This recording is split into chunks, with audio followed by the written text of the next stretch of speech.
Well, hello, Living Streams, and anybody non-Living Streams who's hanging out with us. Welcome to the Living Streams Deep Dive Podcast.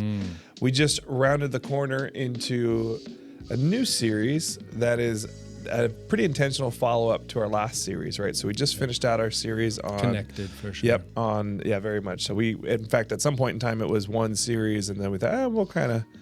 There's a division here, but we just finished out a series on marriage, and now we're doing a series on Shalom. And I'm sorry we didn't have a podcast last week. Things just didn't quite work out end of the day, which is a bummer because Nick and Cora had a really amazing message. Mm-hmm. They shared their story and somehow the Lord is able to redeem situations like theirs. They were on the verge of divorce, and God brought it back. If you missed that message, go back 2 weeks and listen to that for sure. Definitely. Really powerful stuff, and it's been pretty fruitful. We've had a lot of people reaching out for counseling and things like that. But this last Sunday, David, you brought us into our first series on our first message on our series on Shalom, peace, wholeness, and really what we're looking at is what are the things that kind of break Shalom.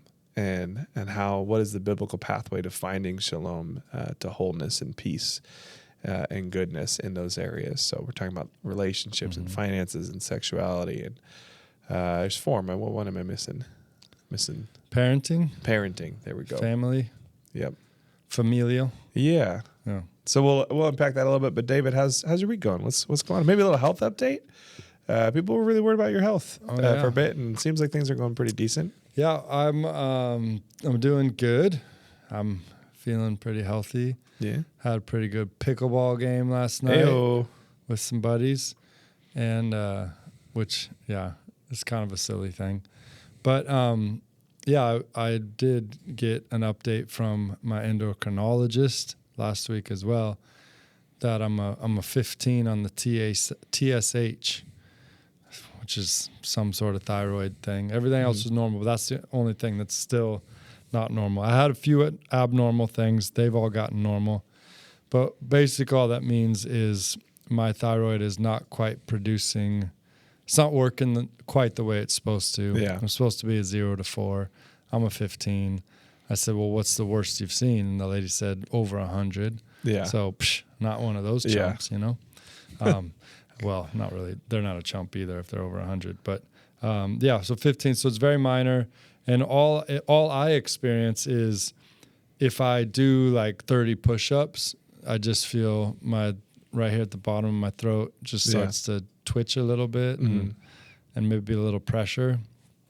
Or if I run, so I just can't exert myself, which is fine. Just need to be a little lazier. And I just been joking. I'm the 80% David. Yeah. As long as I stay 80% David, that's not so bad. I'm okay. Well, 80% David's still probably a little high strung, but C's get degrees, and that's a B right there. Yeah, so. There you go. And maybe maybe the Lord's trying to shift me into a little bit of a new grown up gear, an old guy gear. Yeah. And so I'm trying to learn all of those lessons as well. But old guys can still be really good at racket sports, man. Oh yeah. I remember years ago. I mean, I'm not great at racquetball at all. Racquetball. But I like racquetball. And you seem like you're too big for a racquetball court. I'm just not good at moving, like changing directions quickly and finesse. But I really enjoy racquetball. But years ago, cool. I went and played some racquetball with Jeff Mary. Do you know him? He's one of our missionaries. Mm-hmm. But he was... they do like marriage counseling for missionaries. Oh, cool. They're in Budapest now, but they were here, like at Living Streams for quite a few years. Oh yeah. And we did some racquetball, and that guy, I felt bad by the end of the day because he didn't even get a workout.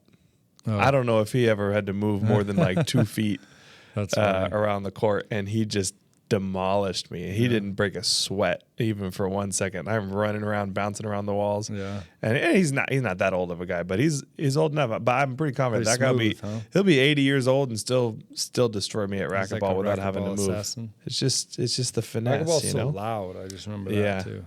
Yeah, you used to play racquetball a bunch. Me? Yeah, didn't you? You and Mike. And I've done Aaron used to play in weird seasons. Me and some friends, we just get into it and. Yeah, it's fun. Yeah, but I used to play racquetball almost every week with my roommates Dave Contreras and Adam Parker. Oh gosh. And we did that for years and years and years. And I might have won like hilarious. 3 times. I'm pretty bad at it. That's cool. But I have fun, man. So yeah, but the health good. is good. I've got health peace. Yeah, some health shalom. That is I did how it for a little you bit say there. health in Hebrew. Is you got shalom in your body. Shalom. Or at least one of the ways of expressing that. So Yeah. you brought us into our Shalom series today. You want to give us a little flyover of what that was? Yeah. So Sunday, Shalom series, we spent the first half of the message really just trying to unpack what Shalom is. And it means peace. And peace in our English language obviously goes a bunch of different ways when we think of peace.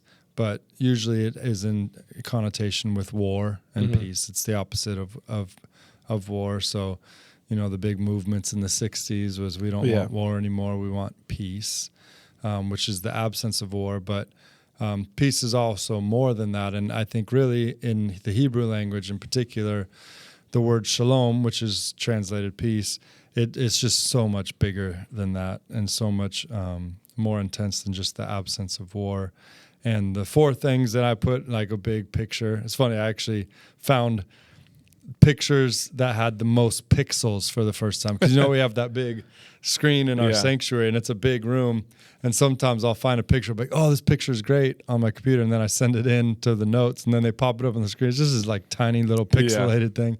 I'm like, So I found big pictures, which was kind of fun. But 4 pictures that I thought would help people really get a understanding of the biblical kind of more like ancient Hebrew concept of shalom, and definitely not perfect in any way. Yeah. But the first idea was security, and I took them to Philippians 4, where it says that the peace of Christ will guard your hearts and minds. So when you think about when the peace of God comes, it's not just that it comes inside you and makes you feel a certain way, but actually there's an aspect of the peace of God that surrounds you. And I showed a picture of these big castle walls to where the people who live in these castle walls have a lot more shalom than the people who don't have castle walls, or maybe, some puny castle walls or something, or broke down castle walls. And that's a bit of what happened in Nehemiah, which we didn't get into, but the whole idea of Nehemiah came to rebuild the walls of Jerusalem because he was grieving that it was like the people who lived there, the remnant that went back to Jerusalem. They had the temple built. They were there in Jerusalem on the land, but they were living with constant threat and in weakness because the walls weren't built, and he wanted them to experience shalom again, that security. And so the peace of God it's a very secure feeling. And I just started thinking about all the people in my life who maybe didn't grow up with security, maybe a father challenge or a mother challenge or even financial challenge. There's lots of different things that could produce insecurity, and for God to come and promise them to give them shalom, to surround them. I love that picture. The next picture was a picture of a daughter sitting on her dad's lap, and both of them, the way they're looking at each other was just a real picture of intimacy, in the sense that the daughter had no nervousness at all, coming not just to the father, but into his lap, into his face, and the father had nothing but, reception and invitation and acceptance of that. I told the picture about from our worship night where we were in this kind of a circle praying for each other, and there was this one girl probably about 8 years old, and she, for whatever reason, was on one side of the circle. She just jumped up and ran over to where her mom was, and her mom was actually talking at the moment. And so it was a weird time to interrupt. It was kind of a prayerful time in this environment of a worship night. And it was, you didn't really want to make a lot of moves. And she just ran over and put her hands up. She stood right in front of her mom, put her hands up. And instinctively, without any thought, the mom just grabbed the hands and pulled her in tight. And I just thought, how cool is that daughter knows she has full access to her mother. And the picture was this daughter knows, I have full access to my father. Anytime, any place, 100%, I could come boldly into my father's presence. And that's Romans 5, which says that, through Christ we have peace with God. Mm-hmm. And actually the very next thing it says, and we've been given full access through his blood. Yeah. And so the shalom of God is represented where the veil was torn. Mm-hmm. So we've been invited in. The peace of God isn't just, again, something like a little snack he gives us, makes us feel a little way. But the peace of God is actually this access we have to him. And then as we come to him, his peace surrounds us in security. Mm-hmm. So it's just a beautiful picture of shalom. And then that same thing is when shalom is broken, that can be a relationship that is broken, where you don't feel like you can talk to that person. I actually just saw someone that I love dearly, still do today, would love to be able to hang out with. And we saw each other just out at the shopping center, the other day. And it was, I've been trying to reestablish some connection. And it was interesting when I saw him, he was nice and I was nice. And I said, hey, I'd still love to hang out anytime we can. But it was also like, I wanted to let him go and not feel like he was trapped. And so there's no shalom there. There's no access. He's kind of said, hey, I just need some space and distance right now, which is heartbreaking for me. But that's another aspect of shalom. The third picture was of the eye of the storm and how, there's a bit of rest to shalom. Shabbat shalom, right? Yeah, Shabbat shalom. Like a day of rest, a day where we sit still, because the peace of God is not in a hurry. Mm-hmm. And actually, hurry probably keeps us from the peace of God. I didn't tell this story either, but we had a dog named Luther, and he came to us probably 6 months to a year old. We got him, kind of a rescue story, but I just remember he was very skittish for whatever reason. And he would always kind of be sitting in the corners of our house behind a chair or even like under a chair. And then every once in a while he would just come and like come up to you and you could pet him. And he was, I mean, we were very close, me and this dog, like we had a good time. But anytime there was a lot of activity, anytime someone was being loud, you could see him just kind of shrink away. And whenever he would come out to the middle, I always knew there's a lot of peace in this house right now, because here comes Luther. He's coming out. And so that kind of rest, that shalom. And then the last one was the reconciliation, which a bit of the kind of repairing. And shalom has a lot of wholeness to it. So whenever there's a gap in the wholeness, there's a gap in shalom. Yeah. There's a gap in the peace. And this, like I described in the sort of like my wife and I, we can get in a fight and there's tension, and that tension is a hindrance to the shalom because the circle is no longer complete. Yeah. And then my wife's so good at getting over stuff quickly, which I'm not. But then she'll come and kind of like say something or hug me or do something that makes me know, hey, for her, the tension is gone. The circle is once again complete. And so that whole idea of reconciliation. And there's a bit of a challenge, like shalom, like we're supposed to be making shalom, not just experiencing shalom, but we can also make shalom in our world. And that's when we go and repair broken things and restore certain things. We can bring about shalom. So that was a big intro into shalom. It's way even deeper waters than all of those things. Yeah. What were some things that you felt like when because you've been around shalom in the Hebrew word and for a while, but what was sticking in your mind? Like, oh, what about this? Yeah. Well, I mean, I think what I'm thinking about. I mean, everything you said. Shalom is one of those words that's just so beautiful and powerful and meaningful. Well, it's been around a long time too. And it's so. Sometimes I think we have a tendency to infuse a little more meaning in a word than is there, but not so with shalom. or maybe just to kind of like highlight it, like a good storyteller, like does a good job framing it in the right way. Sometimes we do that with Greek and Hebrew words, but shalom, man, it's a deep, it's a meaningful, it's a powerful word. It's one of those words where the breadth of meaning makes it quite a bit more deep. And I think one of the things that occurs to me when we talk about shalom is and kind of that tension between like kind of the surfacey English thought of peace, of like, oh, peace is, just when maybe peace is a pre-existent state that's been broken. Maybe you think like, oh, that's in the Garden of Eden and now it's broken and it's gone. But there is, but then when you think about the part of the word shalom that in English we translate to wholeness, because it really is equally those two words. If we were to translate into English, there's a wholeness that maybe something is whole because it's always been whole.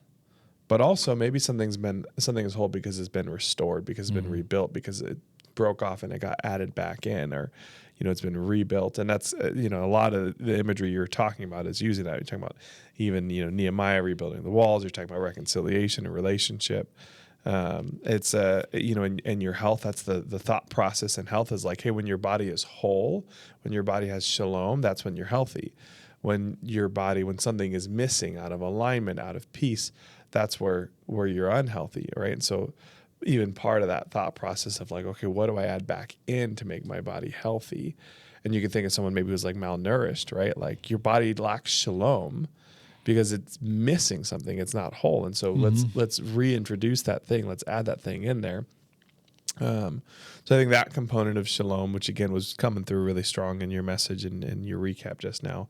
I think the other thing that, from my dad's teaching on shalom and the Hebrew word pictures, the Hebrew word picture there, which is kind of the baked in definition of the word, is to something along the lines of to destroy the authority that establishes chaos. And I think that even leads a little bit more into that other one. That takes a little bit of thinking, but I think it's really profound when you wrap your mind around what's being said there. That peace, the reality of the world in which we live, is that there is no shalom as long as something that is creating chaos, it's breaking chaos, is still there. Like you have to remove it. And so practically that's like your body has no shalom until you cut the cancer out. Or if you're trying to build sandcastles and your shalom is on the beach, there is no shalom as long as there's a 4-year-old smashing sandcastles around. If you want peace for your little sandcastle kingdom, you have to remove that little boy and get him out of there, or it's just not going to work, And so, like, for example, in our marriage, kind of dovetailing as this series does on the last series, if you want peace and wholeness on your marriage, what are the things that are establishing chaos in that relationship? You need to remove those things. You need to get rid of that, right? Like if you want, for example, a healthy physical intimacy in your life, and you're given to pornography and masturbation, good luck finding shalom in the marriage bed. Good luck. Yeah. You need to destroy the authority that establishes chaos.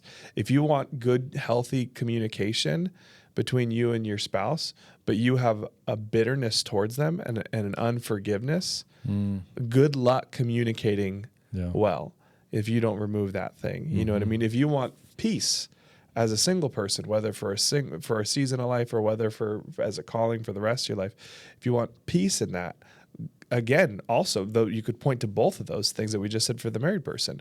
Good luck having if you're given to lust and pornography and masturbation, good luck finding peace as a single person, and being okay with that if you're giving yourself that. And if you have bitterness in your heart for your current circumstances and an unwillingness to accept the reality of what God has given you in this season of life, good luck finding peace. You need to remove those authorities that establish chaos. Yeah. When you remove those things, you're now in the capacity, or when you ask God to help you remove those things, you're now in a position where shalom can begin to grow, where you can build peace and wholeness.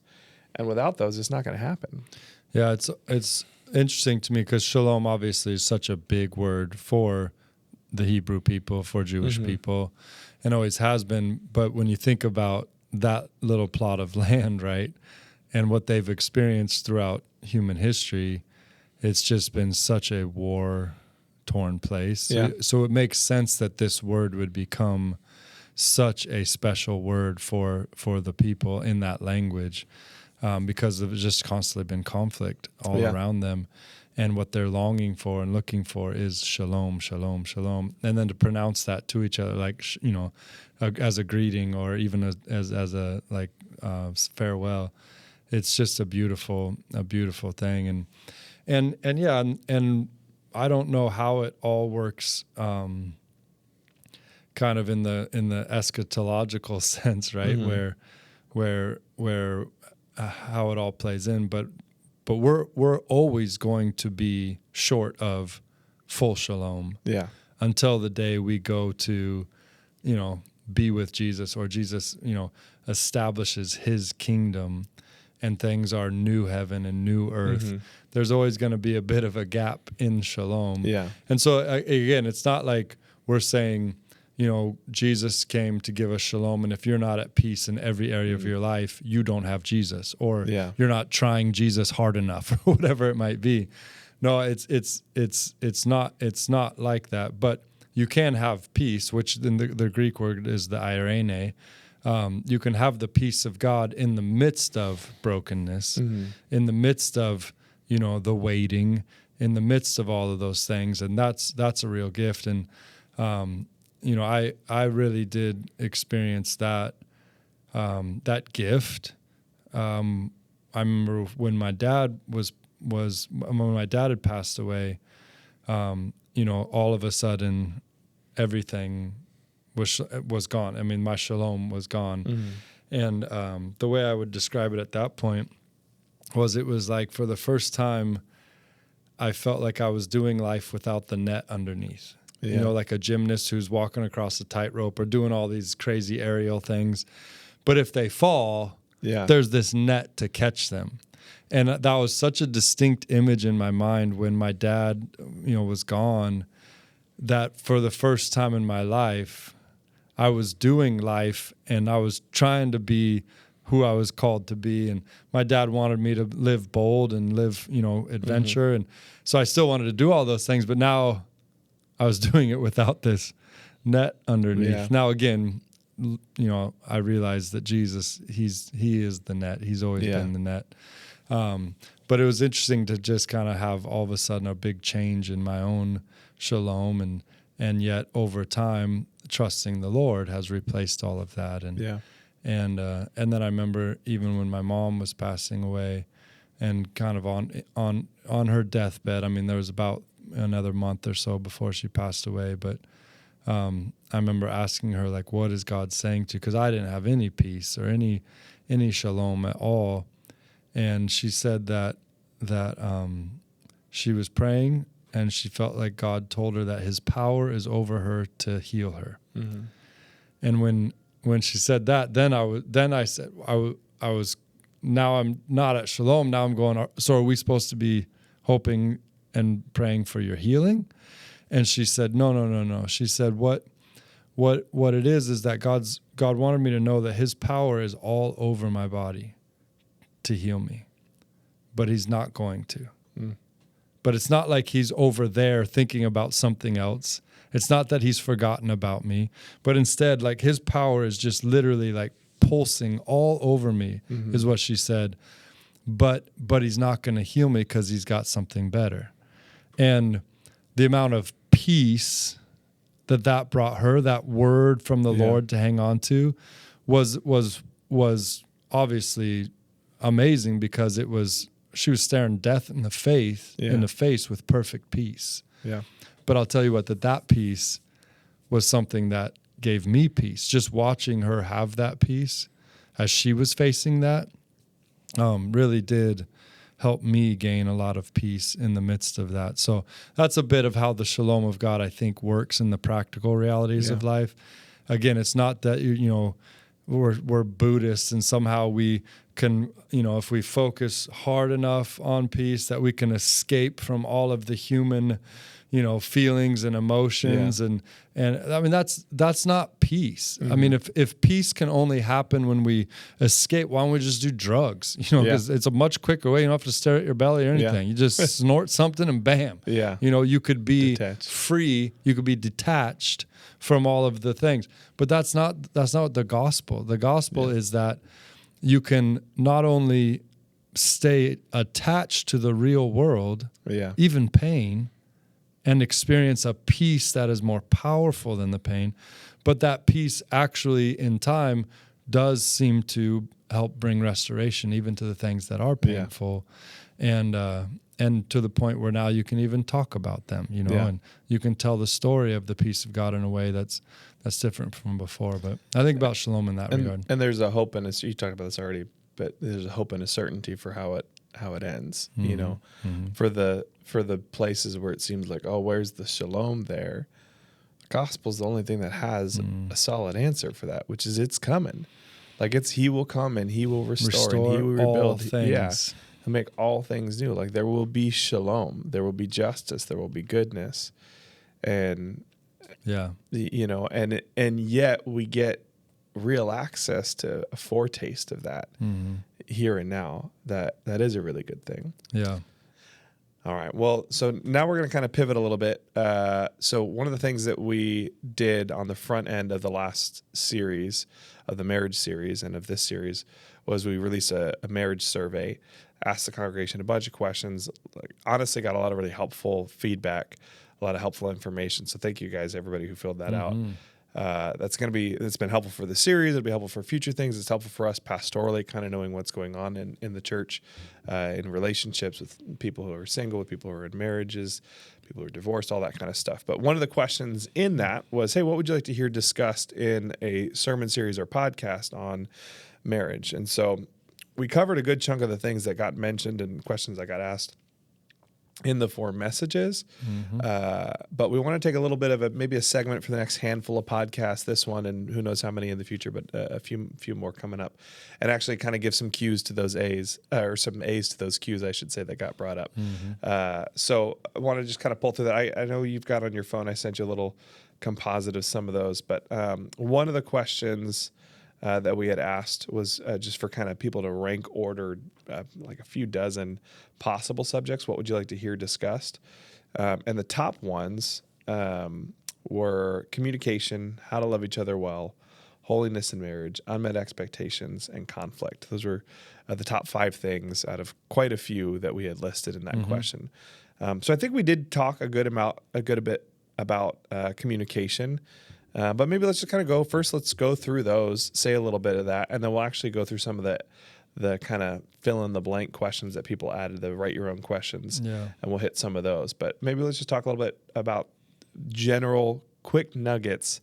Communication? Yeah, communication, relational, interpersonal. I have a couple.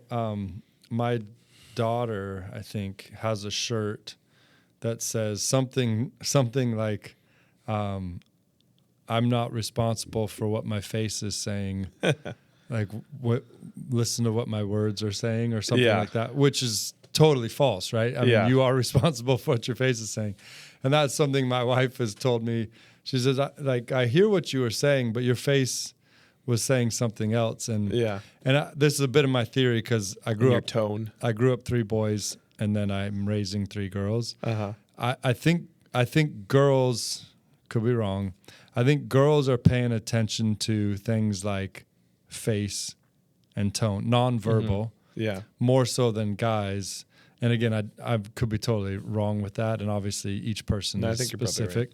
Right. But what I've noticed is that growing up, what I said, was what my brothers heard. No matter what my face was doing or whatever that. And then, but now with my girls, I feel like what I say is very small compared to what they experience with my face or my tone. And it's funny, Kurt Cotter, Pastor Kurt, who's dealt with a lot of different marriages, he really always emphasizes that the majority of communication is nonverbal. Yeah. And it's just a good thing for us to remember. Mother Teresa quote, kind of similar, says something about people won't remember what you said, but they'll remember how you made them feel. And I think that's just a big deal in marriage. Yeah.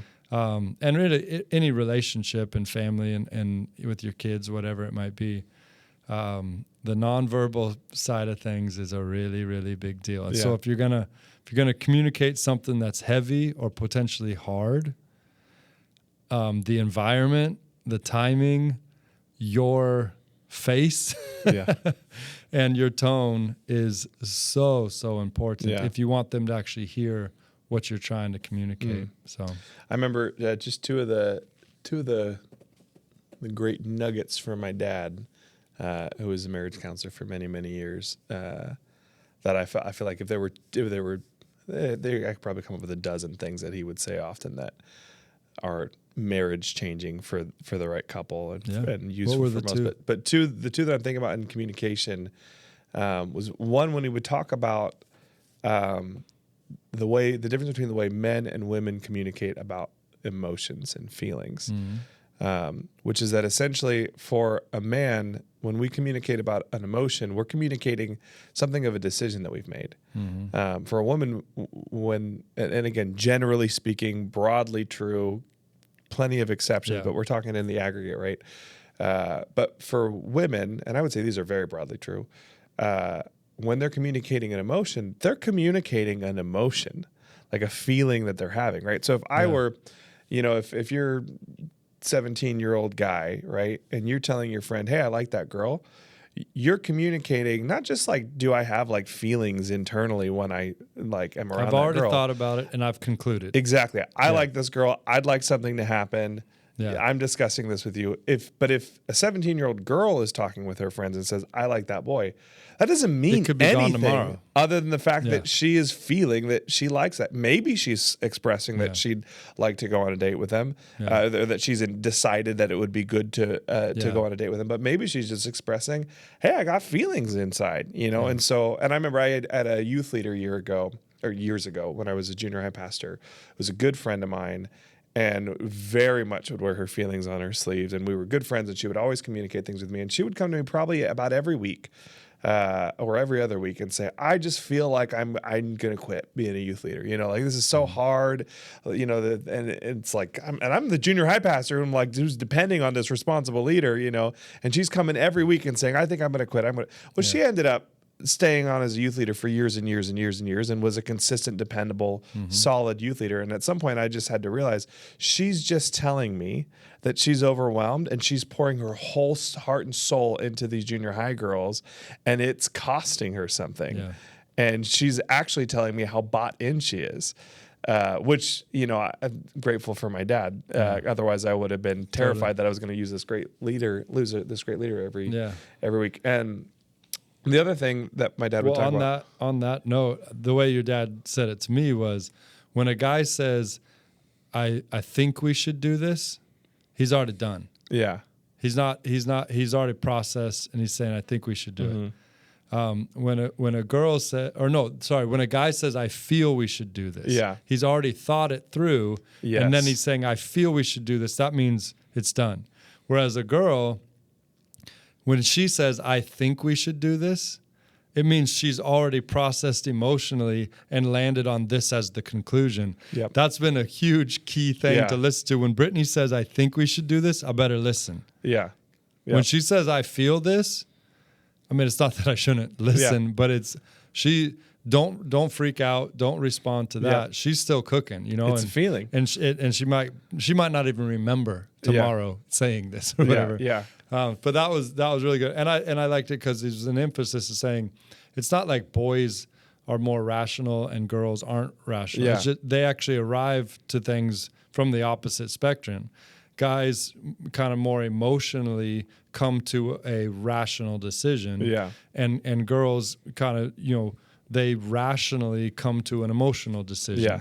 And so it's I don't know. I thought that was just brilliant. And they both sound crazy from the other side. It's so funny if you were to poll men and women listening to that tidbit of information being articulated well, all the women would feel like, oh, like you're validating, that I'm right, and all the men would feel like, oh yeah, you're validating that I'm right. But if you were saying anything, when a woman says I'm feeling something, she's actually the more correct one. Because she's saying, this is my feeling. And we're the ones who are translating the word feeling into a decision about the feeling. The other thing that he would talk about a little bit, and again, maybe I could pick up quite a few other ones, but he talks about like rivers and lakes, just as an analogy for the way men and women like process and feel things. And this one a little bit less universally true, I think, than the one we just talked about. But it says when men have a tendency to deal with issues, relational things, and I think especially relational things, kind of like a series of lakes, right? I'm in this. Is there a stream, a river connecting these two lakes? Yeah, a little bit. But I'm in this lake or I'm in that lake. And so like if we had a fight, if there's something going on, right? Like, is there a connection between, the fight we had last week and where we're at, this week? Yeah, a little bit. There's a waterway, but I've moved from that fight to this next situation largely. Women are more like rivers. It's more contiguous. And so the things that you did, the tension that you had, the wrongs that were done a year ago, like they're still in those same waters. Eventually, we're far enough down the stream that it's dilute, it's gone, we've healed, we've moved away. But there's a more presence to that. And so sometimes I think for a man in a relationship, it can be like, well, why is that coming up again? Well, we're in the same river, Holmes. Like this is the same marriage, the same relationship, the same connection. Like it's still there, even though we've resolved it. And for a woman, she's like, why are we not acknowledging the reality of what happened 3 years ago? It's like, well, I thought we were forgiven and moved past. Well, yeah, but it's still a reality that we're feeling in there. So I think that's one little bit of it. Yeah, that's interesting. How to love each other well. Let's hit that a little bit. Love languages is a big deal, and the idea on that was more so than figuring out what my love language is and helping Brittany learn what my love language is, was just how hard it is for me to love her not in my love language. Yeah. Because I know what fills my tank, and it's like words of encouragement or whatever. Yep. And it changes a little bit, but that's pretty consistent. And so when I want to really love Brittany well, I give her words of encouragement, and it doesn't do anything to her. It doesn't. I mean, it fills her tank like, the tiniest little bit, and then I'm frustrated because it's like, what do you mean? What do you mean you're not feeling loved? I've been pouring it out so much, what I'm pouring out is just not filling her up. So having to learn to love her in the way that fills her tank, what it does is it makes me feel left-handed. Like everything I'm doing is with my offhand, and I'm not good at it. And it's always a bit unnatural. But, we've been married long enough to where I think she knows when it's clumsy, but I'm trying to do that. She at least is going, okay, he's just not good at it. But that was really nice of him. I feel sometimes like I'm cheating when I'm using her love language because we're mismatched there too. I'm like, because it feels insincere. Colleen's is gifts, and gifts is bottom for me. I could care less. Do I like getting a cool thing? Yeah, sure. But do I feel loved by it? We've seen your clothes. Yeah, very true. But it's so bottom for me but then it's so easy. All I got to do is like when I go to the grocery store, buy something. Like buy an ice cream flavor that she likes. Literally, sometimes I'll give her a thing that I've already got, like already was gonna get, and I'll say it's a gift. I feel so cheating and so. And she's like, "Yeah." I'll pick something up off the ground, a piece of trash that for whatever reason was like, "Oh, she loves this," and and for her that's like when I'm like, you just bought me a ring or something. When I'm in a pinch, I'll take, I'll take a paper towel. And I learned this little trick, you like kind of wrap it up and make it into a little flower thing.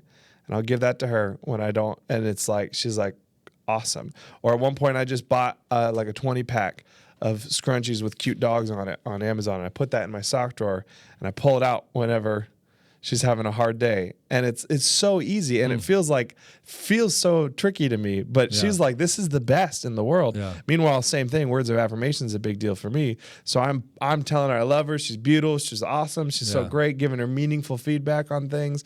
And she's like, it's funny. Sometimes I feel like with Brittany, she'll be giving me words of encouragement or whatever, or affirmation. And I can see her just trying so hard. And she's an amazing communicator and all those things, but you can tell she's saying, I'm trying to do this for you and this is not necessarily what I would be doing. But yeah, that's a big part of loving each other. And for anybody for the handful of people who might not be familiar with that, right? The idea of the love languages is that each of us have love languages that we communicate love in and that we receive them. And usually they're the same, but sometimes someone will receive in a language they don't give and give in a language they don't receive. Really? It's a little more rare. Most of the time it's the same, but every once in a while there is a little mismatch there for an individual. But there's 5 of them. So acts of service, quality time together, which is quality, like, hey, we're hanging out. It's not like just phone sitting next to each other. Words of affirmation, so saying nice, meaningful, intentional things to each other. Gifts and acts of service. I said acts of service. Oh, you did? What one did I miss? Touch, physical touch. Yeah. Which, one caveat there is, like, every guy has a tendency to think that that's their love language in their marriage, but that doesn't necessarily mean physical intimacy as a euphemism for something else, right? It just means actually, like, hey, like, pat on the back, a hug, holding hands. It's not necessarily sexual, and it's really fruitful to just assess, okay, the people in my life, what's their love language, and can I speak the love language that they'll and if hear. Touch is their love language, and every time you touch them, it's sexual, that's going to be very deflating for them. Yep. Yeah, for sure. And I heard someone recently in a book on marriage I was reading talk about one of the challenges for men, for a man whose love language is physical touch, is we live in a society that conflates sexual intimacy with physical touch, which really does significantly depress our capacity for physical touch, right? We don't get a lot of physical touch. And so that for a guy whose actual love language genuinely is physical touch, one of the few appropriate outlets for that can be sexual intimacy and with their spouse. And so it's this double whammy for that guy who maybe is in a situation where maybe or it could be the inverse, but especially for guys, our physical touch is repressed, in non-sexual ways. And so for that guy who's actually having a mismatch of libido in his marriage, like, there's a double whammy. It's not just, hey, like, I wish we could be having sexual intimacy more often, but it's like, I just want physical touch. Like, I just want a hug. I just want to hold hands. You know what I mean? Like, and and maybe that individual doesn't even know how to express that without it being sexual. Well, our society, that's one of the sad things is our society will just turn that into, oh, this guy must be a homosexual. Yeah. That's the only way he'll be happy. Yeah. And it doesn't have to be that way. I mean, again, you even look at outside of America, you got guys holding hands all the time, walking down the street. I remember when I was in high school and you took us on a mission trip to Ukraine and some other places in Europe, and we went and did some ministry with the Gypsies and the Roma people in Ukraine. And we were in this village, and I made buddies with some other guys who were like my age, although they looked much smaller because they're smaller people. And I'm hanging out with these guys, these 14-year-olds. I'm like 14, 15 at the time too. And they were like, oh, let's go here. We want to show you, like, the place we hang out or something like that, right? And so I go walking down the street, and the 2 Roma guys, the 2 Gypsy guys on either side of me, just like grab my hands and lace fingers with me. And I'm like, the finger lock. What's going on here? And I was like, okay, this is cool. Like, we're buddies. Yeah. This isn't weird for Roma people, apparently, And I realized, actually, because physical touch is kind of like upper middle for me, I'm like, what a bummer, man. I want to walk around with my guy friends holding hands, and nobody thinks it's weird, but I got to come to the Ukraine to do that. Yeah, it's funny because doing a lot of work in Belize, one of the things that is a reality for a lot of the young men down there is the only male touch that they receive was beatings. And again, and that doesn't necessarily just have to be a dad. Yeah. Or an uncle even. Anybody who's older can kind of beat the younger whenever they want. And one of the things that was so interesting, excuse me, was just wrestling became one of the greatest gifts I could give to these boys. But wrestling in a way that I wasn't actually like hurting them. Yeah. It was just fun. It was play. And it was just so interesting to see how badly they wanted that kind of interaction with a male figure, with someone who was older and stronger, because they just it had never been a positive experience. Yeah. And so now it was a fun experience. And at the end of it, nobody was mad or angry. I mean, every once in a while, a boy would kind of feel like he got embarrassed or something. But that was it was a very bonding thing that would happen, and the trust that was built between me and those boys as we were forming discipleship relationships and all that. It was just so interesting. And Brittany's actually the one that noticed it. She kind of was saying, you need to wrestle with those boys. Like something happens when you wrestle with them. Dude, what you're saying, man, it's just my mind just kind of like going off in 1,000 places right now, because I'm realizing in the context of that, now I got a 2.5-year-old, right? Like, in a lot of ways, wrestling is like the ultimate male appropriate physical intimacy. It is a really intimate, like, no, I mean, sorry guys, no one wants to call it that, but that's only because we conflate intimacy with sexual intimacy. You love calling. Yeah, I know. Intimacy. It's just calling it what it is, though. But it is. It's an intimate thing. But no, I mean, you can't nobody's gonna like be wrestling their friends when they're a teenager and admit that it's intimate, But it is. Because it's in a completely weird way, but it's a closeness, and it's easier for me to admit that right now because I've got a 2.5-year-old that I wrestle with, and I got no problem admitting that is profoundly intimate. My 2-year-old kind of goes, rah, bad guys. For him, it's everything, and it is. It's such a meaningful thing. And I remember wrestling you when I was a teenager, because you're a wrestler. You know what I mean? And I felt close. We would always have those worship nights at your brother's house, and then afterwards it would usually just turn into everybody attacking everybody, and it was an expression of love. And my mind went from that to the name Israel, right? You've wrestled with God, you've wrestled with man, you've overcome. And we usually think about that of the goodness of intentionally, relationally, wrestling with God and working through things. But it's only just occurring to me, there's something really profound there about like the intimacy of wrestling with God. Like, you got chest to chest with God, and you were tussling and you were twisting and you were pulling, and it was also, there's an intimacy in the withholding of strength. Even the difference of what you're saying, like, these guys have been beat, but you're not beating. I had one brother who did that, and I had one brother who did not do that. Yeah. 2 older brothers. One withheld. And one did not. Withheld the pain, and one wrestled to make the pain. Yeah. And there's something intimate about saying to a brother or a friend or an older or a younger man, like, I will show you my strength, but I will withhold harm. And that's a big part of what's happening. And my son, he's 2 years old. Like, I'm going to show him my strength. I'm going to throw him around, but I will draw the line right before he gets hurt, and where it's a good thing.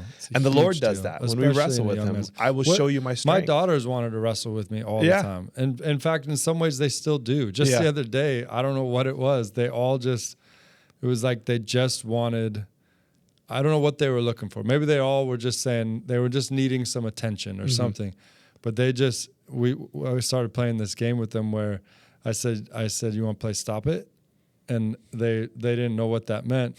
But then I would kind of pound them, or I would tickle them, or I would poke them, and they'd say stop it, and I would go, I win. If I can get you to say stop it, then I win. And yes, obviously there's restraint, and I'm not literally trying to hurt them or choke them out or anything. But it was funny because I was doing it with one of the girls, and then I could see the other one just couldn't wait for her turn to get in there and wrestle with me. And so when they were young, they were like that, but they're all teenagers now. And they still want that. I mean, in a different way and to some extent. But no, there's something about that human contact, and I think you're right. There's the fact that they can test their strength.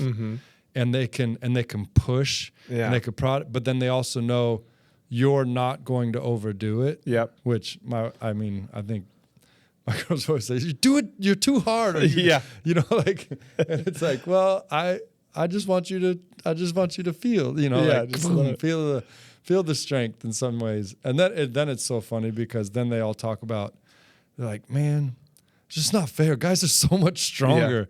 But then what's interesting is they'll go, that's why girls have to be so careful.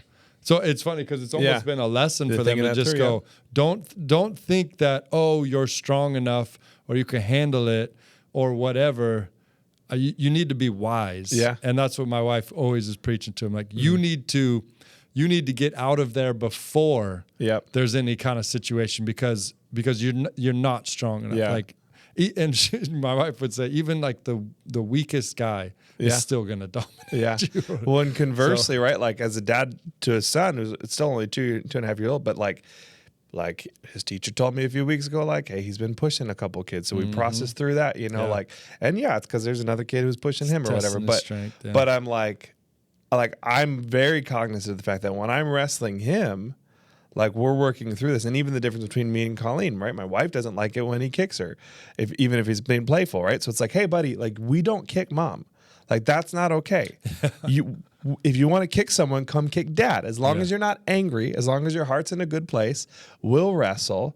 And then as we wrestle, we're having conversations, right? We got a 6-month-old, right? He's figuring that out. Like, hey, you can go all out with dad, but you can't with your baby brother, like, because he's going to be a big boy someday and he's going to be strong and he needs to learn that his strength is to protect.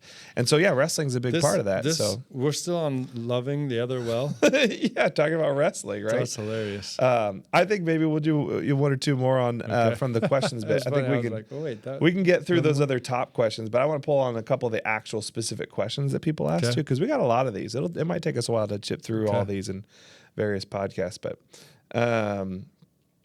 let me see. Okay, so I kind of categorize them. There's a solid representation of questions from people who are asking from a single perspective, a married perspective, divorce perspective. Let's maybe hit a single category one and a divorce category one, I think. So first one I have on the singleness here is, how do you know what seasons of singleness are you supposed to focus on God and when to look for a partner? And I think implicit in that question is, I don't think they're saying like, stop focusing on God and looking for a partner. I think what they mean is be content, be single versus like, this is what I've told people. This is what I tried to do. And I think there's some biblical precedent for this. But again, 1 Corinthians 7 is very clear that where you are is where God has you. Mm-hmm. And where you are is not a place you should try and get out of. So I think biblically, 1 Corinthians 7, if the Apostle Paul was answering that question, he would say, never seek a spouse. You always seek the Lord. Yeah. Seek first his kingdom, and he'll add what needs to be added. So I think there is a go ahead and just relax that side of things, seek the Lord, and if the Lord wants to change the gift that he's giving you or change the situation, then something will come along as you're seeking the Lord. Yeah. You're not going to miss it because you're not looking around all over the place. And the kind of funny, kind of strange biblical precedent for that is when Adam, was seen by God as something that was missing something, right? So God saw that Adam was alone and it wasn't good. And so he brought all the animals to him. Yeah. That's what it says in Genesis 2. Oh, Adam's all alone. All the animals came to him and he named them, and whatever he named them, that was its name. But no suitable helper was found, right? So all these animals came to try and complete or make good what was going on. And if Adam would have been, not focused on God, he could end up with a monkey or something. Yeah, right? A lot of single people can relate right there. Yeah, that one was a monkey. That was a camel. Don't end up with one of those things. Don't settle. But then God made a deep sleep come over him, and that's what I always tell, especially young men. I'm just saying, hey, the best way to find yourself a spouse is go to sleep. Just go to sleep. And while he was sleeping, with the sleep that God put on him, God formed out of his side, out of his rib, woman. And when he woke up, God woke him up. And when he woke up, he knew. Yeah. He knew. He said, woman. He said, whoa. Yeah. He said, this is different. This this is what I've been looking for. This is what, and God was doing it. And I joke with guys that, just go to sleep, just relax, just settle in, make the most of where God has you. But every once in a while, maybe the alarm clock goes off, you see someone and you think, oh, that could be nice. Well, I would say, try and hit the snooze even then. Yeah. And yet at some point the snooze button won't work. And that's probably someone that you should pursue because maybe that's the Lord's bringing that to you. Yeah. But yeah, so that's a little bit of a thing that's been a helpful guide for me and something I've used to help guys. It's not a solution. Yeah. It doesn't make everything easy, but I do think that's the biblical kind of path. Yeah. That would lead to some singleness shalom. Yeah. Yeah. If you're willing to do that. I'm going to say something that and that goes for you if you're pre-married or post-married. Yeah. Yeah. I think what I'm going to say someone could misinterpret it to be contrary to that, but I think it's actually 100% in harmony with everything you just said. Which is that, well, first of all, I think everybody, the Lord has a very different life for you than anybody else.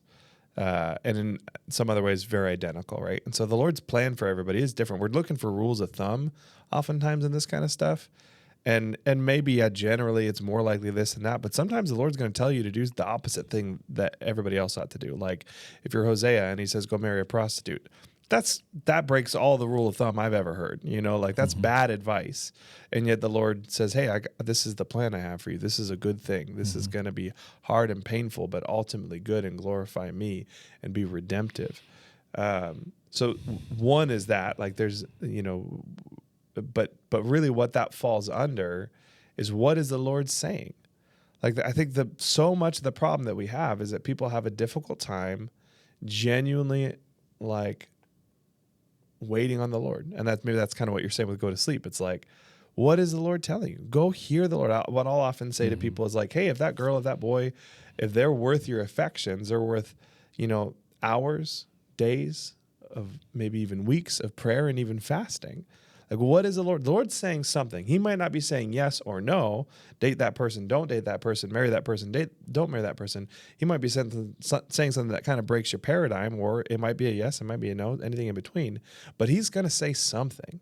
And you just need to slow down and be persistent enough to pursue his voice, hear what he says, write it down on paper, because when our emotions get involved, it becomes so very easy to evolve and shift and morph what the Lord said, and then be faithful in that direction, obey the Lord. And so for me, that there were seasons where the Lord was saying, like, hey, just blanket no. Like, just know that this is a no season.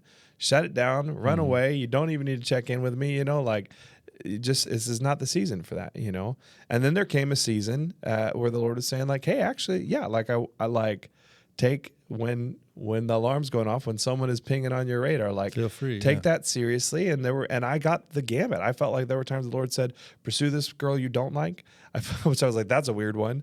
I felt like the Lord said, don't pursue this girl you do like. I felt the Lord said a couple times, weird. Doesn't matter. It was like, go for it or don't go for it. Yeah.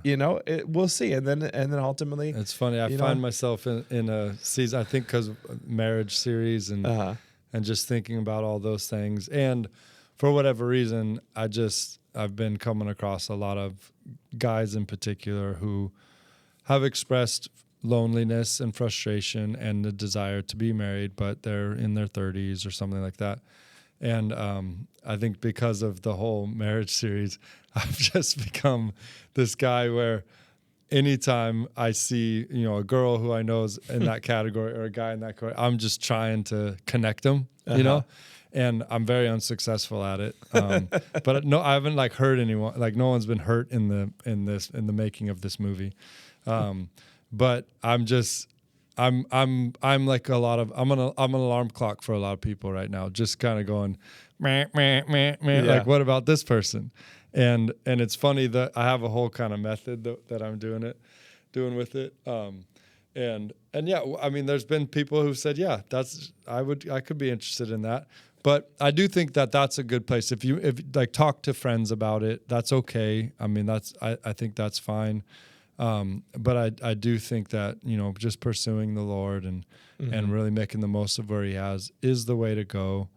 And then, even, I think you can tell someone you trust, like a pastor or somebody, say, hey, just so you know, this is I think we put that on the survey. Like, would anybody be interested in potentially having a match made, within the church? Or I was even thinking the other churches around here, since I know some of them, in the All for One context, it could be interesting to do like a singles type thing where, we as pastors, because we know some people that, and we love them dearly, and we know what they've expressed, and say, well, you have a 30-year-old girl, because I got this 32-year-old boy, and just see what happens. But obviously that can get really weird really quick. But but it's been fun, a little thing I'm doing on the side. I'm hoping by the end of the year I'll have some cool stories to tell. But so far, little church arranged marriage situation. Nothing, let's move on to just, we'll do one question kind of from the divorce bucket of questions. But there's I got a lot here. It's good stuff. Which I would say, man, I wish we had the right person sitting next to us for some of these ones. But I think what's beautiful is the Word of God is helpful, and so we've been spending. If it counts for anything, I have divorced parents. There you go.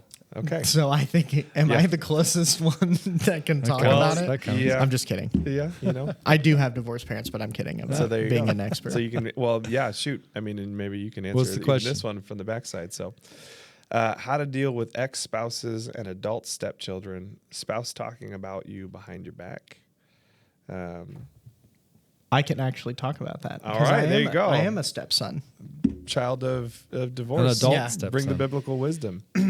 That was the question, like very general. Yeah, and I think we can, broaden it a little bit, but yeah, basically ex-spouses, stepkids, talking smack about. How do you handle that? Well, I can tell you this. I love my parents, and I spent the most of my childhood upbringing with my dad now, here in Phoenix for 20 years this month. Yeah. I'll be 30. I moved here when I was 10. So I spent a lot of time with my dad, and I love my dad, and I love my mom too. But I think one thing that I wish, there's a family situation right now on my wife's side where there's been a separation. And, I get like why people get so embittered, especially with children, and then it gets super complicated. Like generally by the time you have children, you're like kind of in a marriage for like an extended period of time. And the more time something takes, the more that happens, the more that resentment and bitterness can kind of grow. So I want to be sensitive to people that have like a really tough time with their exes.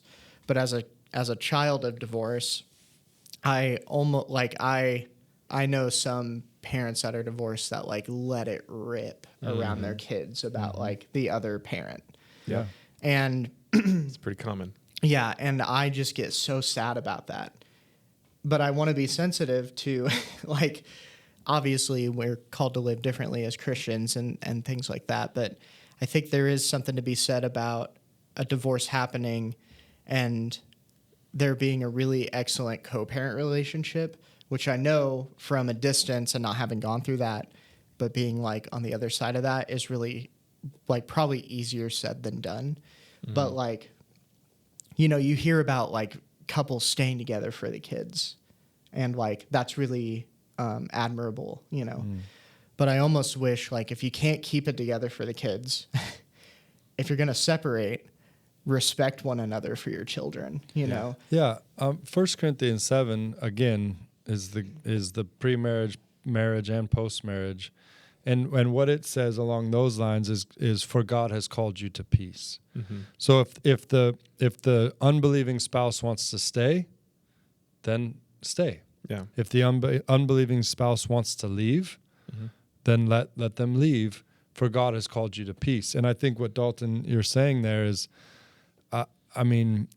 as a follower of Christ, whatever situation you find yourself in, you are called to be a peacemaker, which is back to shalom, right? God has called you to shalom, to make shalom. And if staying with that spouse. And again, obviously, if it's two believers and they're wanting a divorce, there's other passages that we would need to apply in those situations, and more work to do there. And that's very tricky. That gets very tricky. But in the 1 Corinthians 7 case, there's an allowance for if the unbelieving spouse wants to go, then that's okay. Make peace. Yeah. But I think in the situation that you're saying, the phrase "you are called to peace" applies in all of them. And if letting it rip is your attempt to make peace, you're wrong. Yeah. It's not happening. And whether that peace is for your own soul, whether that peace is for the kids, whether that peace is for the spouse, or whether that peace is just something you're doing that in order to find the peace of God over all of this, it doesn't really matter. I mean, you're called to peace. After 2020, so many guys had come up to me and told me they had gotten a divorce. Mm-hmm. A number of marriages didn't make it through 2020 for sure.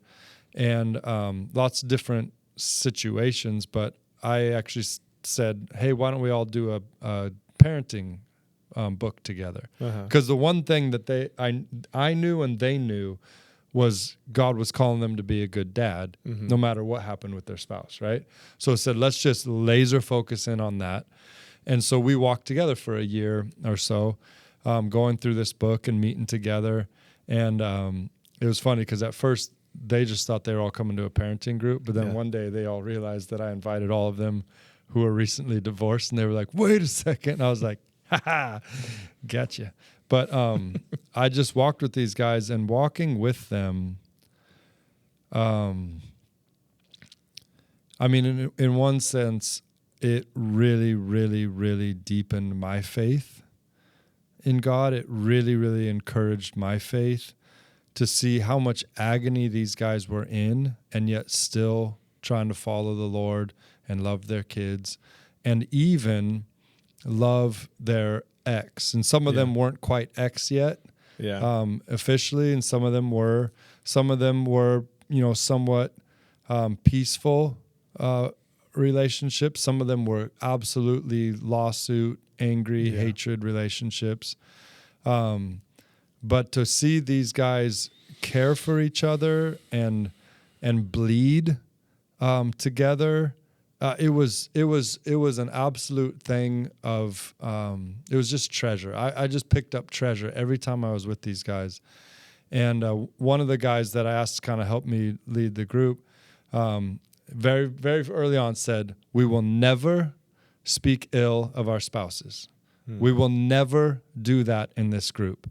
And it was so important. Yeah. And so the guys would share openly, but you could always hear them like check themselves, pull themselves in where the pain wanted to scream. They would self-control. And it wasn't that they said, oh, my wife's or my ex-wife's perfect and everything. No, not that. But they would say what they had done. They'd say what hurt them. They would say what was frustrating. But they would do it in a way that was still filled with peace. Yeah. And I was so impressed. And I want to say, like, not like that.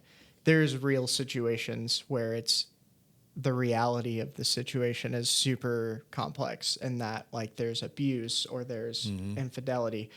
So what I want to say is like that is very hard to work through, and I'm not expecting people like in my perfect scenario to like be cool with their ex when something really awful has happened, But I think exactly what you're saying is like withholding restraint is like that's so important, you know. And so hard. And my dad did a really good job of there might have been comments here or there where it's like, oh, this is hard, Yeah, I think when especially I think now that I have kids, it makes me look at it completely different. Obviously, where like if I want my kids to succeed in life, like I would want their well-being in every aspect of their life to be taken care of. And I'd imagine if my wife and I were separated, like I couldn't not want the best situation for them when they're with her. Yeah. And I know that's really easy to say in a spot where I do love my wife. There's no divorce happening. There's nothing. There's no embitterness. There's no resentment mountain building. So I know that, like, I just want to say that, and also say, like, there are really sensitive, like, situations and one of where those just situations awful stuff that happens. is extremely difficult to navigate is when, and this was a couple of the situations when the spouse is actually like speaking and teaching and guiding the kid into something that is completely opposed to biblical, prescription or what we believe. That becomes a whole different situation where, again, I think you are okay to communicate with your kids. Yeah. Hey, this is where your mom and I differ. Mm-hmm. And just let your life and your example be clear enough that the kid can see that. And that's the other thing I've always been amazed. Kids know way more, especially kids of divorced parents. And a lot of times I think they are perceptive in a whole new way because they've had to basically navigate adult emotion and complexity from an early age on. But they know, they might not be able to verbalize it or even kind of rationalize it, but something inside their soul knows what's right and what's wrong.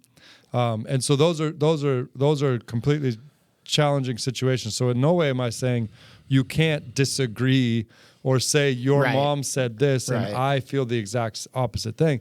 But you have to do it in a way that, again, goes for the shalom, acknowledges the peace and tries to maintain the peace whenever possible. But man, those situations can be so challenging. To me, and you guys have heard me say this, both you guys and probably on the podcast before too, to me, a really helpful guiding principle, because really what we're talking about here is honor. The goal is, like, can you honor everyone? Can you honor your ex-spouse, your children's mother, your children's father? Can you honor them even in the midst of this situation? And one of the things I've been thinking about, right, is there's a lot of different ways we can talk about honor, but one thing we could say is there's the additive honor, and then there's the non-subtractive honor, right? So there's additive honor is like, hey, Dalton, you are amazing. You're great. You're awesome. You're wonderful. These are your giftings. I'm adding, I'm ascribing, right? And then there's the non-subtractive, where it's like, hey, we need to talk about a deficiency of yours.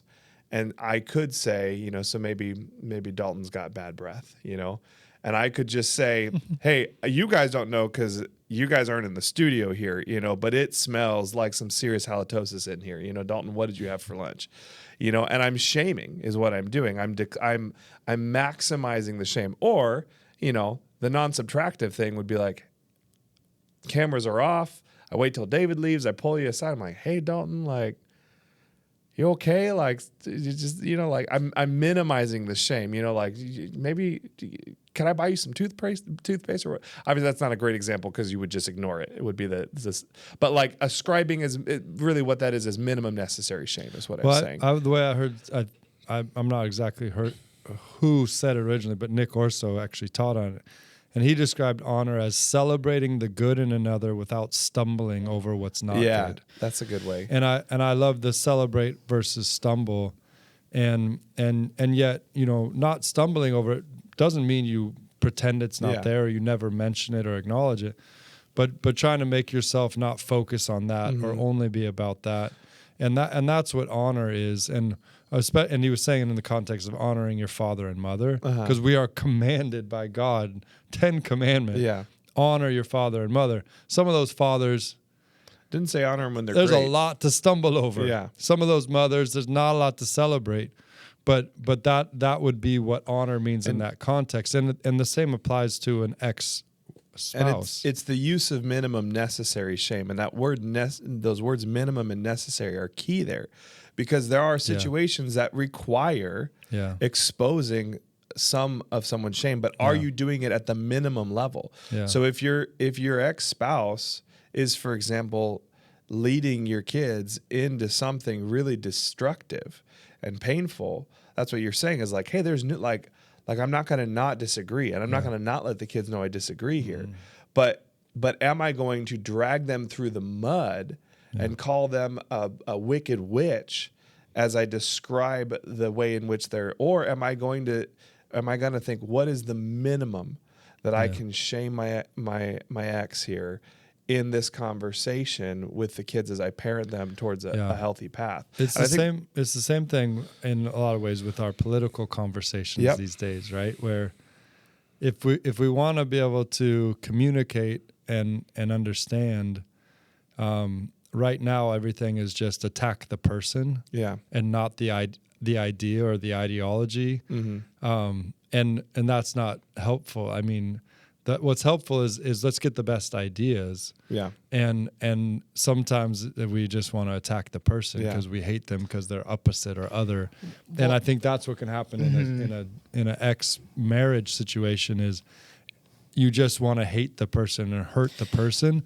So your kids will pick up on that. And they're saying, well, I can't trust anything you say about them because all you ever do is trash them. So even when you're saying, oh, wait, your mom or your dad is wrong about this, but you've spent all your time just belittling their character, they can't really trust what you say. And what's really like a shame about it is I've never experienced this with my parents, but I've seen other situations where it's like literally like a scenario where it's like, you know, a kid comes from mom's house to dad's house and they have a new like lunchbox and it's like nice. It's immediately attack on the parent, the other parent. There you go. It's not just, I wanted to get a nice lunch. Mom wanted to get a nice lunchbox. It's like, your mom always thinks, you know, I've just seen it. Like this is not a made up scenario. Like this happens but it's oftentimes out of lunch. It's just like everything, you know, you can't receive a good thing without dividing your family that's already broken. You're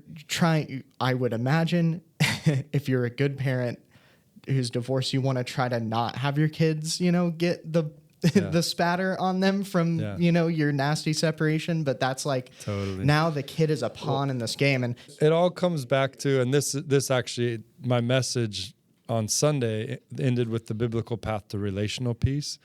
And obviously Jesus, you can't find peace without Jesus, but Jesus boiled it down to do unto others as you would have them do unto you. And so if you think about your spouse, would you want your spouse talking about you the way you're talking about your spouse? That's it. I mean, simple, clean, everything's done. If you walk in that way, not only are you going to give your best chance to continue to experience the shalom of God, not only are you going to give your children their best chance to experience the shalom of God, but you're going to give your spouse the best chance to experience the shalom of God. And guess what's best for you and your kids? If your spouse can experience, your ex-spouse can experience the shalom of God, the peace of God, it is better for you and your kids, even though you might not want them to experience that or whatever. But that, you know, that I think is what it comes down to, is just do unto others as you have done unto you. It's worth saying too, I mean, that's the summary right there. But it's worth saying too, right? Like half of who your kids are is their other parent. And so whatever you say in front of your kids, especially in front of your kids, but even not in front of them, whatever you say about your ex-spouse that they hear, that reflects on who they are. And there is nothing you can say to make that untrue. There is no amount of telling them, no, but you're not like that. That is not going to make them wrestle at some point in time with the question, am I like dad? Am I like mom? Because at the end of the day, we all know you are like dad. You are like mom. That is a part of who you are. Well, especially when they get older, they're going to realize more and more that they really do take after one. You dishonor your ex and you dishonor your children. And they will hear it and they will feel it and they will carry that all the days of their life unless the Lord heals them of it. And then the other thing worth stating, though, actually, is the original question was saying, like, I think from the perspective of like maybe someone who's trying to do that, but their ex is not trying to do that. And I think, again, you just kind of hit it a little bit of like, well, you do what's right. So you honor them, though they don't honor you. And I'll tell you, I witnessed this a little bit with my wife's parents, who were divorcing for years and held it together until post-high school for my wife, and then divorced promptly thereafter. One of them did a decent job honoring the other. Actually, I'd say pretty good. Neither of them know the Lord. The other did not at all. It made no attempt to do so, and made great attempt to drag the other through the mud on a regular basis. And my wife and her husband have a lot more peace with the one who honored their spouse and ex-spouse. Your wife and her husband? Sorry, my wife and... well, that's true too, me as well. But my wife and her brother, sorry. Thank you. My wife and her brother have a lot more peace with the parent that honored the other than with the parent that dishonored the other. And they have a much more difficult time honoring the parent who dishonored than the one who didn't. And ultimately, not only are you hurting your kids directly, you're hurting every breath you breathe that dishonors your ex is hurting your relationship with them, because at some point in time they will wake up and understand. And they will also wake up and understand the truth about the other spouse. They will see. Well, I think that's such a good exercise with the podcast I did with CJ and Renee, like going to the cross unjustly accused. And that like probably feels like, I know how I feel about that in an argument with my wife. And we still love each other at the end of the argument, but like, dude, that feels like such a hard thing to do. And again, I know we're just talking about it from a perspective, that we're not walking through it. Our example, right? We could wrap up with this. Our example is the Prince of Peace, and he was silent before his accusers. Yeah. And I know it might be the hardest thing in the world to know he or she is out there talking about you or talking to your kids about you in a way that feels like accusation. And yet, you're in good company, because Jesus, who actually never messed up ever, was silent before his accusers. And sometimes the Lord is calling you to some silence. I've been thinking about that in my life all the time. So many times I'm leaving conversations now just going, I wish I wouldn't have talked so much, Wish I just would have been a little more silent or stopped talking before I got to that point or whatever. And so, I think remember, the Prince of Peace, silent before his accusers when you're trying to deal with that situation. And then remember, do unto others as you would have done unto you.